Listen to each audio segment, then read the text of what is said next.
স্মরণকালের সবচেয়ে ভয়াবহ দাবানলে গৃহহীন স্পেনের বাসিন্দারা মঙ্গলবার ফিরতে শুরু করেন নিজেদের ভিটেতে। বাড়ি ফেরার আনন্দের চেয়ে জেঁকে বসেছে হতাশা। চতুর্দিকে শুধু ছাই, বাতাসে পোড়া গন্ধ। De la casa, ver cómo se te quema tu hogar, ¿no? Porque esto es mi hogar al final. বড় বড় দাবানল নিয়ন্ত্রণে নিতে পারলেও স্পেনে এখনও আগুন সক্রিয় ৮টি স্থানে।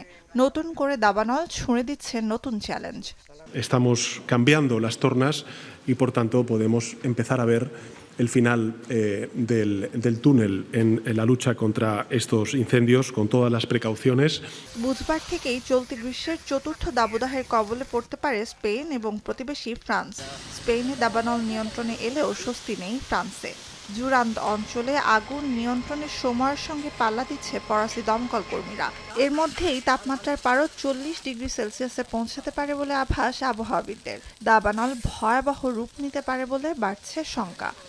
Eh bien, il faut prendre ses dispositions et vérifier que tout se passe bien et être prêt aussi à être évacué si c'était nécessaire. মঙ্গলবার জুরান্দিতে নতুন করে ১৪টি দাবানল শুরু হয়, তবে আপাতত ঝুঁকি মুক্ত বোর্দো।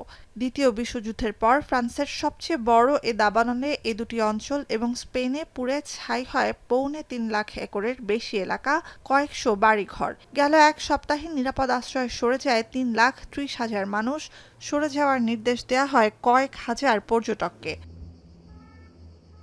নুজহাত কামাল, এখন বিশ্ব।